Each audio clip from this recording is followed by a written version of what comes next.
Coming up on Chapman News, pesky pests in Orange County have health officials on high alert. Plus, a group of Chapman University students and professors uncovered America's greatest fear. And a class assignment causes controversy on campus. All that and more coming up on Chapman News.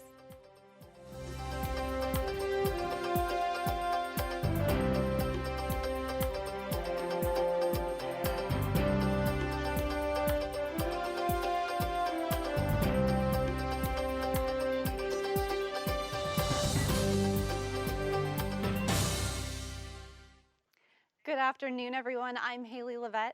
And I'm Drew DeMarco. We're really excited to be here today. So the day excited. Right before Halloween. It's Friday, and we're here with your latest Orange News. A second type of dangerous mosquito has recently been discovered in Orange County. The Orange County Mosquito and Vector Control District has reported infestations of Asian tiger mosquitoes in Los Alamitos and Huntington Beach. These mosquitoes contain untreatable illnesses, including dengue fever. An infestation of tropical mosquitoes called the yellow fever mosquito was found earlier in Mission Viejo, Garden Grove, and Santa Ana. Vector Control is urging students to report black and white striped mosquitoes as well as any unusual mosquito bites that take place during the day and dump any stagnant water around the house. According to the Orange County Register, early Wednesday morning, a city public works employee in Cypress noticed oil leaking onto the eastbound lanes of Cerritos Avenue. 1,400 gallons of oil and water closed down 2 lanes of traffic, causing major problems, but crews worked late to contain and clean up the spill. Plains All-American Pipeline claims that the spill came from their pipes and the excavation being done around it. Meredith Matthews, a spokeswoman for Plains, was quoted saying, "As we complete our cleanup efforts, we will initiate an investigation regarding the cause of the incident." Chapman students tuned in at the Student Union this past Wednesday to watch the third Republican primary debate. The Republican debate focused on the economy, taxes, the national budget, and climate change. Students could sign in and grab different nominee pins to wear, and even Dean Price made an appearance at the screening. One large topic of the CNBC pre-discussion was whether or not young voters will turn out to election. So the reason for Chapman students and students in general to be involved in politics is so we can have the right voice and that we can all be educated and put our voice in this conversation and we can truly have control over our future. Circle reports that 17% of 18 to 24-year-olds in 2014 turned out to vote. That is down 8% since 1978. Chapman Civic Engagement hosted the event and will screen each of the primary debates during the school year. The next debate scheduled in the Student Union is Friday, November 6th for the Democrats. Getting into the spooky spirit of Halloween, we looked into the Chapman University Survey on American Fears. It's an annual survey to understand what Americans fear, how those fears change over time, and what effects they have on people. They asked about 89 potential fears, and the top one was government corruption. Researchers also questioned paranormal beliefs and found that 40% of Americans believe in ghosts. According to the survey, the top 10 American fears are mostly about the government or technology. It's not surprising that people will express higher levels of fear and skepticism about government. When it comes to technology, that is an item that we are both extremely dependent upon, but don't know very much about or how it works. And we generally find that when people are reliant on something, and everyone in our society is becoming more and more reliant upon technology every day, but they don't know how it works, that tends to produce high levels of fear. In the survey, Americans are more likely to vote for a particular candidate, purchase a home alarm, buy a gun, or send a child to private school because of certain fears. Drew, did you hear about the earthquake that happened this last week in South Asia? It's so devastating. I did, Haley. It was absolutely devastating. But, you know, the thing that scares me most is we're in California, and we are so prone to earthquakes that it makes me a little nervous. Oh, it's so true. Gosh, well, you're certainly not alone. Reporter Juliet Achexai is joining us to talk about everything she learned about earthquake safety. Juliet?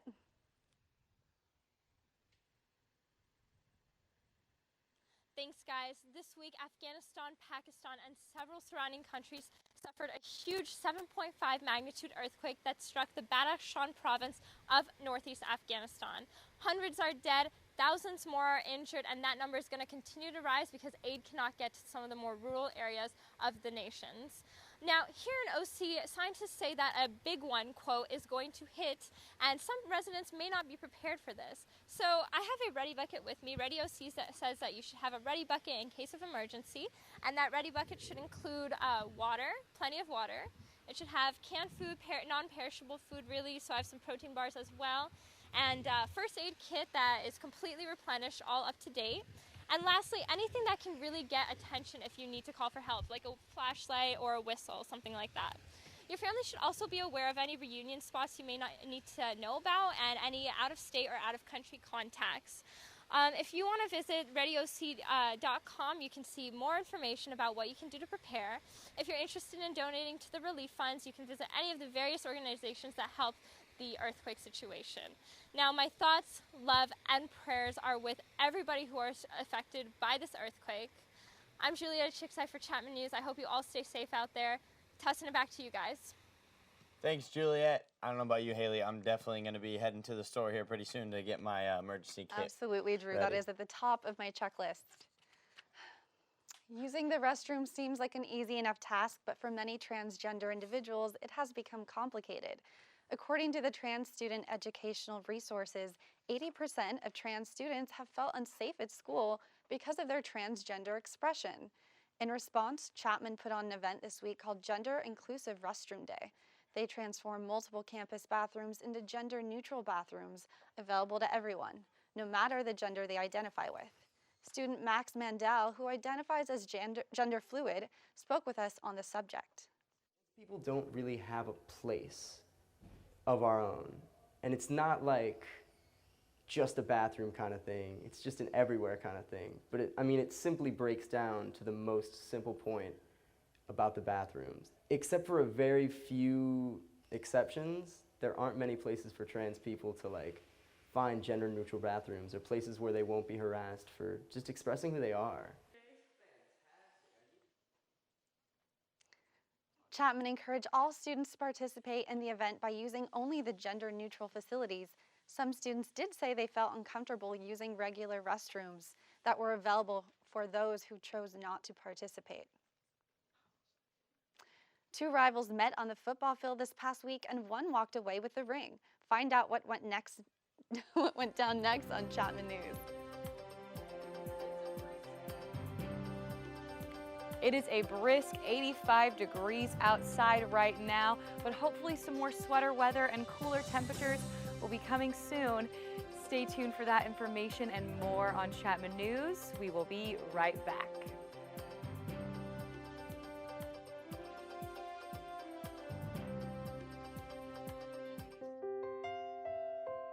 Follow your dreams. Chapman University.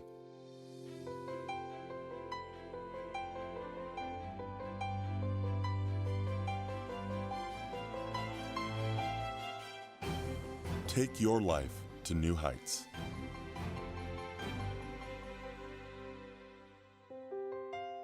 Chapman University. Invest your humanity. Lead. Follow your dreams. Chapman University. History, philosophy, peace studies, languages. Study abroad and explore the world. Become a global citizen.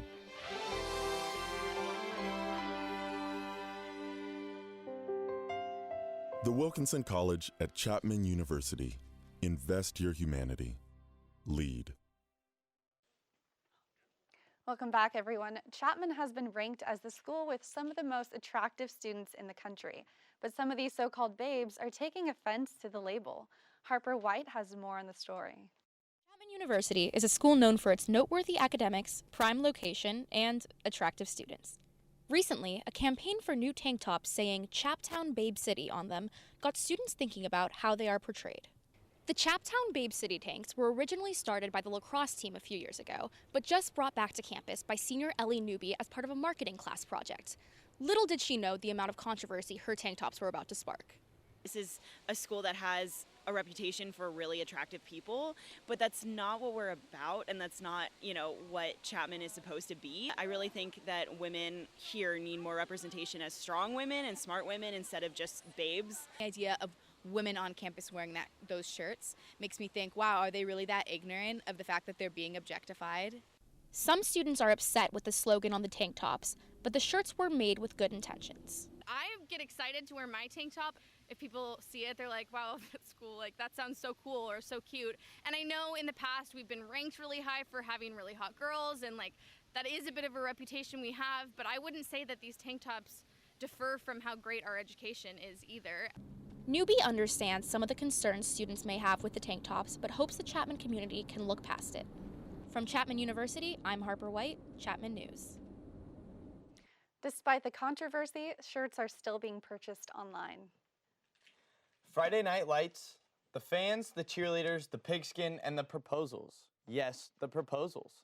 According to the story in the OC Register, Servite High School athletic trainer Chaz Kikepi took a knee on the gridiron, not to help an injured player, but to propose to his girlfriend Karen Zeiger. The twist, Zeiger is an athletic trainer for the Friars' opponents that night, rival high school Orange Lutheran.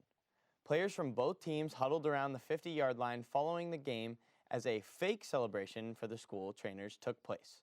However, the celebration was all a ruse for Kikepi to take a knee and seal the deal. The two met back in 2012 at the couple's first Servite Orange Lutheran football game. OC Register reports that Kikepi joked with Zeiger he would propose at a football game since the beginning of their relationship, and Zeiger said, absolutely not. However, I think she's fine with the idea now. So Drew, it's the day before Halloween. We're still experiencing heat in the 80s. Do you think it's going to cool down? I honestly don't know. This El Nino weather's got me so scared, so I'm keeping those sweaters tucked away for now. I want the rain. I really do. Let's pass it to Emily and find out what's going on with the weather this week. Thank you, Haley. Good news, there is some cool weather coming our way. Today, however, it is 85 degrees with a bit of a breeze, so we're going to have some wind through the rest of the afternoon today until about 5 p.m. We'll see winds up to 10 miles per hour here in Orange, and then up to about 45 miles per hour throughout all of Orange County. And then as we look at our map right here, we'll see that the wind speeds are coming from this region right over there where it's red, coming down from Nevada in through the Inland Empire. So if you're going to be driving through the Inland Empire later today, be aware that there is a dust warning because of all the wind kicking that up. So budget extra time into your drive, pack some snacks. I know I love to drive with Goldfish. I'd highly recommend it. Moving forward into the Orange County forecast, we do still have some wind coming down, obviously, as we saw on the map, onto the coast. So if you're planning to go surfing, maybe hit the beach, be aware that there is a high surf advisory with waves at about 10 to 12 feet. So if you're someone who only knows how to swim like me, maybe hit the beaches tomorrow. But if you'd like to go down there for dinner, good call, bring a sweater.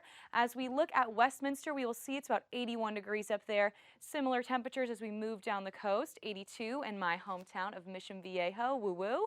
And then in SoCal overall, we're going to see mostly temperatures within the lower 80s right now.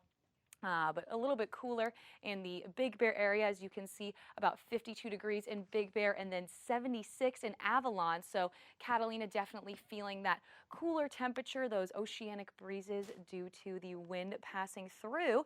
And then as we look at our 5-day forecast, this weekend it's definitely going to be warmer and sunny, and then a little bit more humid as we move into the rain and showers, as well as cooler temperatures next week. So maybe, Drew, you can wear your sweaters around that time and get your pumpkin spice lattes from Starbucks. And then as we look at weather tomorrow for Halloween, it's definitely going to start out being a little bit warmer in the upper 70s as trick-or-treating begins at around 7 p.m.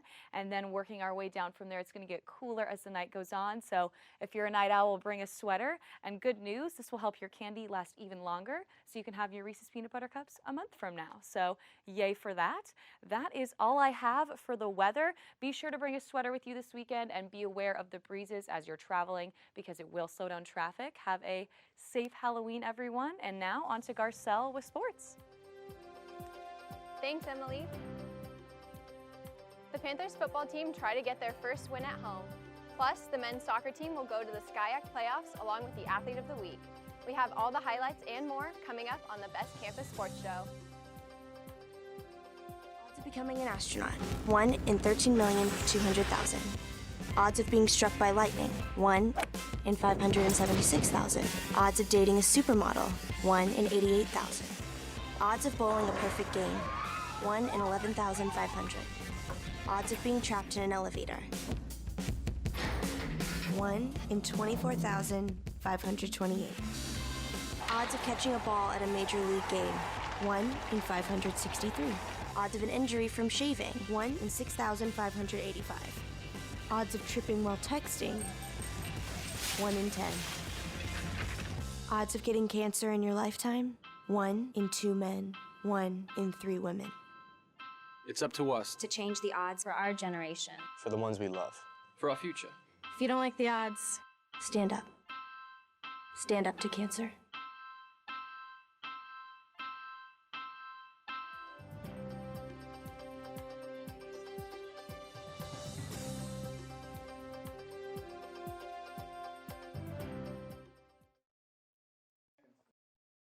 Warning and often occur while you are away from home. Be ready for emergencies by registering your alternate phone numbers, cell phones, and email addresses at alertoc.com. You will receive alerts when an emergency occurs near your workplace or neighborhood. I'm Heikki Veheranta. I'm Tyler Kring. I'm Jessica Loya. I'm Kylie Cook. I'm Elliot Braun, Chapman's Athlete of the Week, and you're watching the Best Campus Sports Show.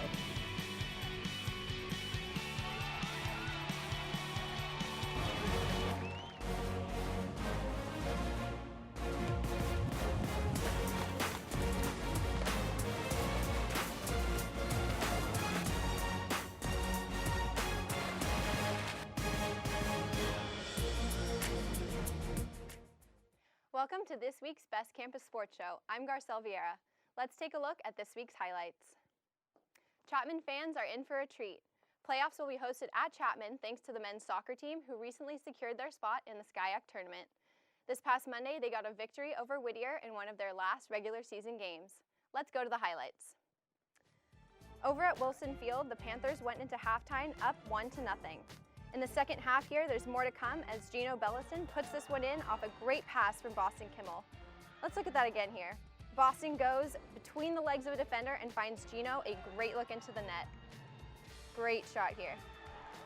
The Poets then attempt a comeback as Dylan Fortin fires this goal, but it wasn't enough as the Panthers take a victory 2-1. That was the 5th win in a row for the Panthers as they currently sit in second place in the SCIAC. Every week, Chapman awards a student athlete with a title Athlete of the Week. I got a chance to catch up with sophomore defender Elliot Braun about his outstanding performance that made him Athlete of the Week. Sophomore newcomer Elliot Braun has wasted no time proving himself as a competitor on the field. Had a chance to get 3, but 1 was our minimum. We couldn't get any less. So coming out into overtime, it was a tough game, and they ended up getting a man sent off as well 2 minutes from the end of overtime. And yeah, scoring that game winner was a good feeling. Braun played a huge role in the 2-1 overtime win at Claremont Mudd Scripps, assisting on the Panthers' first goal and putting in the game winner in overtime. It's great fun. I think it's not just me; it's a team effort, and it doesn't matter who gets the goals at the moment, who gets the assists. We want wins at the end of the day, especially going into again senior night and especially into the conference tournament. It doesn't matter who gets them. We just want someone to score and get the win. With 2 crucial wins on the road, Chapman was able to clinch a spot in the SCIAC tournament. To secure their second seed spot, the boys will need to come out with a win this Saturday night. It's honouring our seniors and making sure we win that game to give ourselves the best opportunity going into that tournament to do well. Reporting from Chapman University, I'm Garcelle Vieira, Chapman News. The men's soccer team will take on Pomona Pitzer here at home this Saturday night at 7. This past Saturday, the Panther football team faced off against the second-place Cal Lutheran Kingsmen. The Panthers were looking to win their second game of the season and their first game here at home. We take the game to the second quarter, where the Panthers were already winning 21-7. Quarterback Mac Vale throws a 40-yard bomb for wide receiver Sean Myers. He breaks the defender and goes for his 5th touchdown of the season. Fast forward here to the second half, quarterback Adam Fredrickson goes for a throw, but the receiver tips it into the hands of cornerback Ethan Weinstein, and he runs all the way for a touchdown. That was his first career interception and not a bad way to get a touchdown either. Panthers were winning 35-7. More records were set and broken as running back Jeremiah Rickhibbins scores his 3rd touchdown of the game. He broke the school record for single-game rushing yards with over 260 yards, plus extending his career rushing touchdowns record to 36. The final score of the game was 21-49, a Panther victory. Sometimes people forget that Chapman athletes are also students first. Reporter Maddie Bader talks to two players from the ice hockey team that try to find the balance between school and sports. Chapman ice hockey captains Heikki Vähäranta and Tyler Kring, numbers 17 and 10, have a special bond off the ice. They have taken advantage of a different window of opportunity from any other team member. These Chapman grads now attend Chapman Law School and stayed on the hockey team. We're both 1Ls at the Chapman Fowler School of Law, and I think we really elevate each other both in terms of hockey and in academics. He pushes me to study and I push him to study as well as get better on and off the ice, so it's just overall a beneficial relationship. The boys juggle late-night hockey practice and games with a large course load, but they get through it with the help of each other and the team. Yeah, I definitely think the guys on the hockey team understand that it is a commitment to be on the hockey team and attend the law school. They do cut me some slack. We have 7 a.m. workouts every Tuesday in the gym, and the boys are pretty lenient about me not going to those because I have class every morning, Monday through Thursday at 8:45.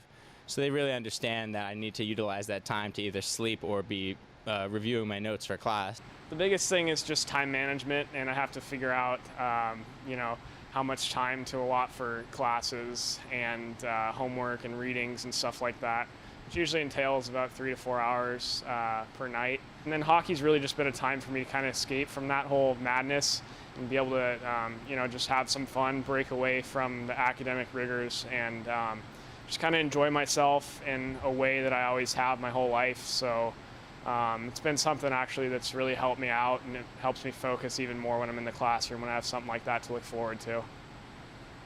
The duo is balancing their activities exceptionally well and are two of the top scorers in their league this season. From Orange, I'm Maddie Bader, Chapman News. The next home hockey game is tonight at the KHS Ice Arena at 9:40 against UC San Diego. That's all I have for sports this week. Max, tell me what's going on in entertainment. Thank you, Garcelle. Today in entertainment, we have Halloween fun for the whole family, along with a box office review. You're watching Chapman News.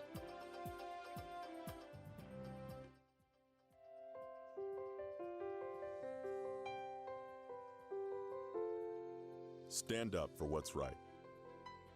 Chapman University.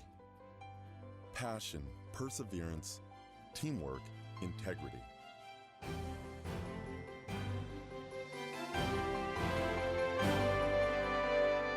Create value in the world. The School of Law at Chapman University. Lead.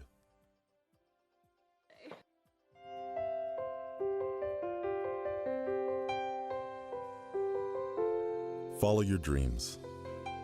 Chapman University. Chemistry, physics, computational science, biology. Start doing research in your first year. Soar to new heights. The Schmidt College of Science at Chapman University. Explore. Welcome back. Well, since Halloween is tomorrow, Haley, there's so many haunted houses. I've wanted to go to the 17th door in Tustin. Have you been to any haunted houses lately? I've not been to the 17th door. I don't know if I'm brave enough, but I did go to Queen Mary last weekend, and that was an absolute blast. I had so much fun. I don't know if I can do that. It's a little too scary for me, but 'tis the season for scary movies, and Max has all that and more for entertainment. Max, what do you got for us? Thanks, Haley and Drew. If you're looking for some family fun this Halloween, tonight and tomorrow, Boot Hill, which is located in Irvine, is holding their annual Legend of Boot Hill yard display. The event is open free to the public and all ages are welcome. They do ask if you are there to donate any spare change to the Children's Hospital of Orange County. They brought in the donations portion of the display 5 years ago after starting the event with hopes to give back to the community that has given them so much exposure for so many years. They've been doing this for 16 years and have upgraded the display every year, from handmade props to awesome visual effects. With 9 nights of fear, this is the longest Boot Hill has been open to the public, and the creators are hoping to continue the tradition. This past weekend, the box office was a disaster and is considered one of the worst weekends for movies. Vin Diesel's The Last Witch Hunter tanked at $10.8 million. The movie is about a bounty hunter who goes through the modern world, killing the witches that remain. The poor box office results have killed any hopes of a new Lionsgate franchise to expand, similar to their Fast and the Furious movies. Bill Murray's Rock the Casbah did worse, ranking in at $1.5 million. In this movie, Murray plays a rock and roll manager who finds his next big client in Afghanistan. The movie was produced for nearly $15 million, but couldn't meet a tenth of the number in the box office success. No movie, though, did worse than Jem and the Holograms, which opened to $1.3 million and is considered one of the worst movie debuts of all time for a major studio opening. It's worth noting that the movie only cost $5 million to produce. Regardless, producers were expecting a much bigger turnout for a movie based on a popular 1980s animated series. If there was any silver lining to this box office this past weekend, it was in Matt Damon's The Martian, which tells the story of an astronaut who gets stranded in space and is forced to survive on whatever he can find. The movie brought in roughly $16 million and topped at the box office. If you're looking for a different way to spend your Halloween this weekend, the Chapman Player Society's tickets for Rocky Horror Picture Show, which opened this past weekend and is set for 2 more shows today and tomorrow. The show follows a newly engaged couple who get a flat tire near a large castle, only to find themselves in a transvestite convention. Chapman students put their own take on the story by having actors and actresses dressed like Transylvanians sitting in the audience yelling remarks to actors on stage. Natasha Gwali couldn't say enough about the show. It is a blast. Not only is everybody dressed up in corsets and lingerie and fishnets, including the guys, we're all in drag. It's just so fun. Everybody's encouraged to get up and dance. It turns into a whole interactive, fun thing, and you get to be dancing with people in their underwear, and you get to watch men run around in heels. And we have a very, very attractive cast this year. Lots of sexy people, and who wouldn't want that, you know? Tickets are on sale at the doors of the Irvine Lecture Hall for $3, and all proceeds go to a nonprofit organization, Equality Now. The annual Treats in the Streets Autumn Festival was held yesterday evening throughout the Orange Circle. The event is put on annually, and local nonprofit groups come out and sell food and treats to the families around the area. Nearly 1,000 people show up to the event for the activities for kids, ranging from trick-or-treat games, horse rides, and a costume parade. If you missed the event last night but still want to find something fun to do with the family this weekend, the Columbus Tustin Activity Center will have its Halloween Howl today from 3 to 5 p.m. The event has a ton of different activities like costume contests, carnival games, and family entertainment for all ages. Anyone is welcome. Downtown Disney's House of Blues is frequently the venue for many talented musicians passing through California. This past Wednesday night, the house was on fire with electric performances by the American alternative rock band Failure. Failure was accompanied by 2 other bands recognized as the American grunge duo Local H and Trial of Dead from Austin, Texas. If you missed out on one of these bands, don't worry. You can catch many more exciting performances, such as the rising tribute to Bruce Springsteen on November 1st and Led Zeppelin, the tribute to Led Zeppelin on November 7th. That is it for me here at Entertainment. I hope you all have a happy and safe Halloween. Back to the desk with Haley and Drew. Thanks, Max. Make sure to log on to our website, chapmannews.tv, to see all of our episodes, Chapman Newsies, bios, and top headlines. And make sure you also follow us on Facebook, facebook.com/Chapman News, Twitter and Instagram at Chapman News, and YouTube at youtube.com/Chapman News. That's all we have for you today. We hope you have a fun and safe Halloween weekend. Be sure to tune in next week. Have a safe and spooky weekend, everyone.